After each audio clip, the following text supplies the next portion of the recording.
The LiquidFusion is the first all-in-one 240mm liquid CPU cooler from Enermax with addressable RGB LEDs, allowing for unique lighting effects in the two fans and the water block. The block also has a clear panel with a flow indicator, and there's an inline high-efficiency ceramic bearing pump. If you're looking for a CPU cooling upgrade, click the LiquidFusion sponsor link in the video description.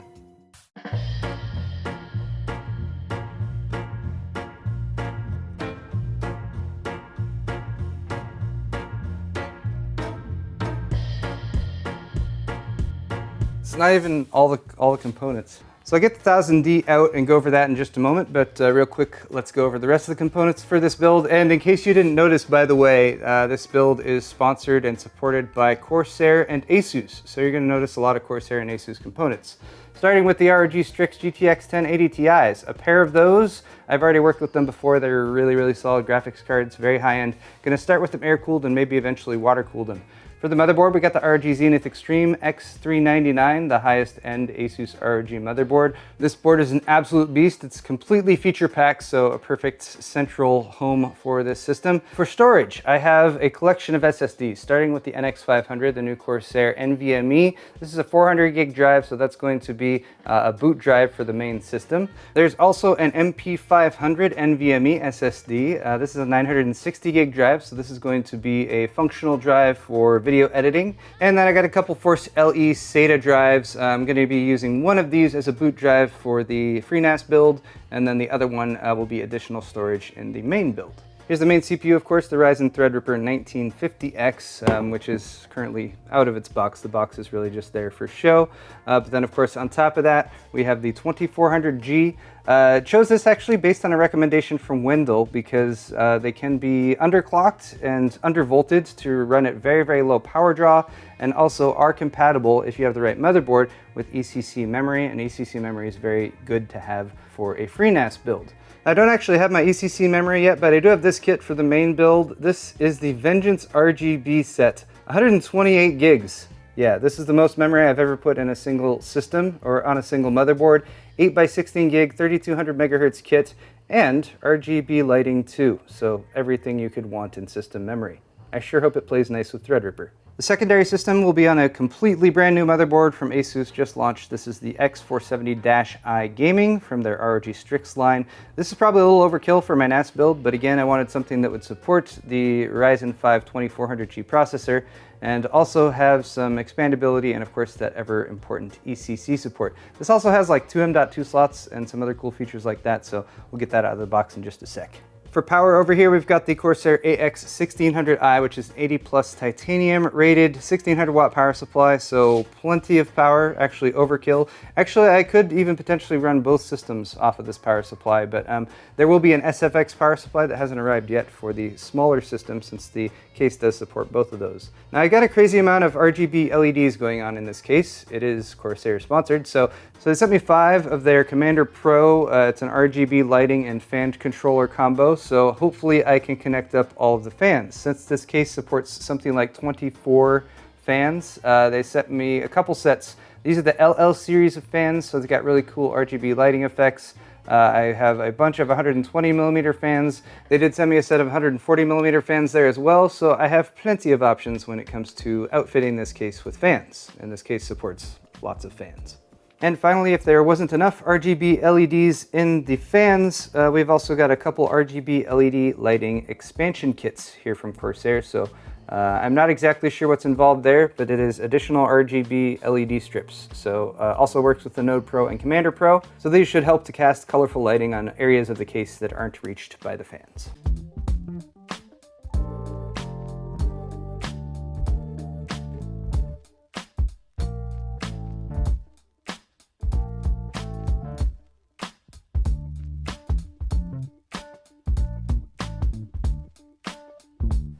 Alright guys, here's a first look at the case now that it's out of the box. The box was very large. This is a very large case. This is one of the biggest builds I've ever done. But fortunately, it wasn't that challenging to get out. You got to slide the top of the box off, kind of like you would when you get like a new TV. The side panels actually come separate, so there's no side panels on it when you take it out of the box, although the front tempered glass panel is pre-installed right there. And then of course there's another tempered glass panel that goes on this side, and then one on the flip side on the back too. There is also a tempered glass piece that goes along the top of the case. I have not peeled the protective plastic off of that yet, but that's all the tempered glass you get. Here at the back of the case, you might notice an extra power and reset button specifically for the Mini ITX build, because you can, of course, fit 2 systems inside this case. Now, the first system is going to go right here in a pretty traditional orientation, vertical. It can support up to eATX and beyond motherboard sizes since there's plenty of space. This entire top area here is mainly made for like radiators or reservoirs or whatever you want to put up there. And the Mini ITX build would go down here at the bottom. So the I/O for that would be here facing out the back, and these are the knockouts for your graphics card or expansion slots if you need them down there. Here's a look at front panel I/O, power resets, 4 USB 3.0 ports. You got a couple USB Type-C ports right here, and these are USB 3.1 Gen 2, so they do use the new connector internally. And then you've got a mic and headphone jack as well.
So guys, I've got everything out of the case and went ahead and removed all of the plasticky protective pieces on the tempered glass. Just FYI, I am aware that you should usually wait until you've finished the build to take all those plastic pieces off. I'm going to try to use my nitrile gloves to keep from getting fingerprints and smudges on the case for the rest of the build. But a couple things I wanted to mention about this case. First is going to be the price. It's $500, MSRP $500. So I hesitate to say $500 is a good price. It is obviously very expensive. It's a lot more than people typically spend on a case. But given that this can actually handle 2 systems and it is fairly unique and a bit of a flagship item from Corsair. Remember, the 900D was Corsair's first case ever that they launched, and that was a full tower case, and that did very well for quite some time. But if you guys come away from this video with a key piece of information, it would be that this case does not ship with any fans. So that, I think, is kind of the price trade-off that we're dealing with here, more practically speaking. This can, of course, support like up to 20 fans, maybe even more than that, depending on how you're configuring your radiators and everything. But Corsair's reasoning for that decision is just that if you're building a really high-end PC and you're custom arranging it, that you might want to choose your own fans. Now, that might mean that you choose Corsair LL series fans like I have chosen today, or it might mean you have some other favorite type of fan that you want to integrate here. So that's either a cool thing that Corsair didn't bother to choose your fans for you, or a not cool thing because fans are expensive, and outfitting this with a whole grip of fans, like 20, would significantly add to the base cost of the system. All that said though, let's round out the features by pointing out just a few more of them. Corsair points out this is a 3-chamber design for this system. One of the chambers is the power supply chamber for the main power supply down here at the bottom. Can support up to a 220mm length PSU, so it's a pretty decent size. Just about any high-end power supply should fit in there. The second chamber would be this main chamber, I suppose, and here's where your motherboard would go. Both systems actually in this chamber. So whether you've got a standard size motherboard or eATX, or this also supports like server size motherboard like SSICEB and that kind of thing, plenty of cable routing holes, and then they've also included some holes up there at the top so you can route stuff back behind the motherboard tray. On the other side of the case over here, there doesn't seem to be a whole lot of cable management space. That's because Corsair, in order to keep things looking clean, since there is tempered glass on this side panel as well, they basically have hidden away the cable management area. It's behind these doors. So these are just held on by magnets, just like the main side panels, and you can swing them open to give yourself a look at the actual cable management zone. So for cable management, you get about 3 inches of space between the motherboard tray and these doors that swing out, so maybe 2 3/4 inches. Plenty of space though. Here you can also see the pass-throughs for those cable grommets. And then we also have mounts. You actually have 4 mounts here and 4 mounts here for SSDs or 2.5-inch drives. It looks like they've mounted 3 actual drive mounts on either of these. I haven't checked the accessories to see if you get additional ones of those. And just checking our accessory package, it doesn't look like you get additional 2.5-inch drive trays. So bear in mind, if you want to go beyond 6, you might need to get some additional drive trays from Corsair. You do get some removable plastic drive trays here for your 3.5-inch drives, and the case supports up to 5 3.5-inch drives, which is actually 1 fewer than I need. I was hoping for 6. Figure it out though. And then the last thing you might notice here is the Commander Pro. This is an Obsidian 1000D version of the Commander Pro, but it does appear to otherwise be the same, except for that text that says Obsidian 1000D. This gives you a bunch of extra connection points for fans, as well as LED strips, and then you also get some temperature connection points there, so you can put some temp sensors. And then those extra USB connection points there allow you to daisy chain these together, so you can connect lots and lots of fans, RGB strips, and temperature readout points. Which is good, because I have an extra 5 of these. I feel like that's too many, but I'll see how many I actually need in order to get all my fans connected up. This is also what makes this case a smart case, because if you connect up your Commander Pro to your operating system via USB, you can use it to monitor your fan speeds, temperatures, and then have the Corsair Link utility automatically control those to keep everything cool and quiet in your system. And here's a quick look at the included accessories in the Obsidian 1000D. You get some fan extensions, since you might be needing to place fans in a position that is further away from your motherboard than a typical case. This is a SATA adapter for providing power to the Commander Pro. This is an extension for that adapter. These are temperature sensors. They've included 4 of them, so you can connect these to your Commander Pro, position those in your case to get temp readouts.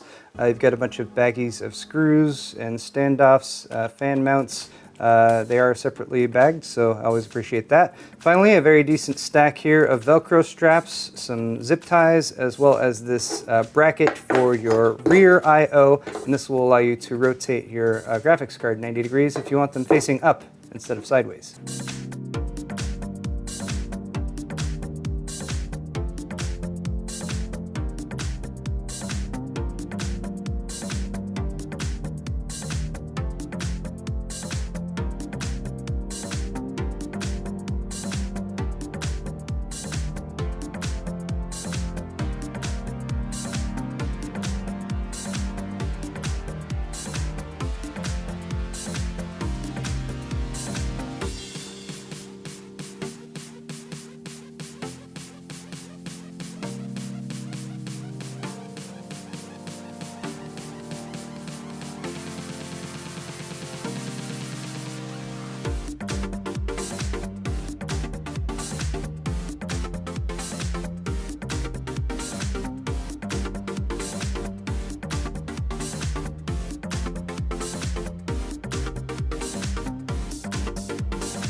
So here on the back of the case, there's an extra panel. It's got some hex mesh built into it.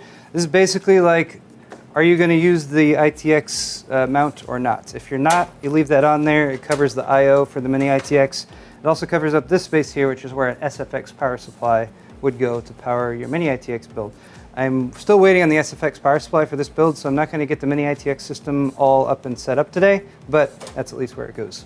Getting the power supply installed, this shroud needs to be removed. In order to do that, there's only 2 thumb screws, one at the back, and then there's one behind the motherboard tray right there. And then at first I thought it was really hard to get off, but it was just stuck a little bit, so probably just since it's a newly manufactured product, and then that pops out, we can install our power supply.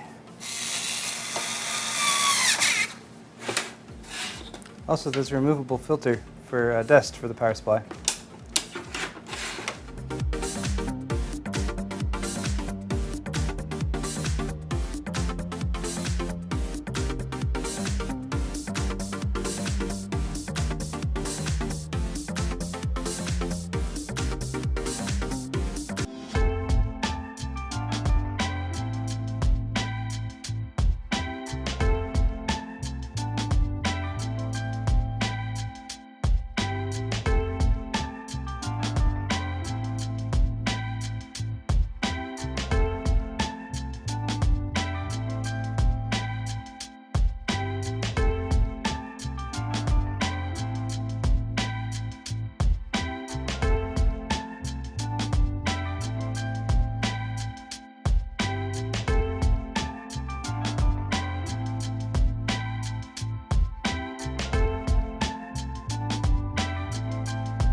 System on the bottom doesn't even have a heatsink fan or like a power supply.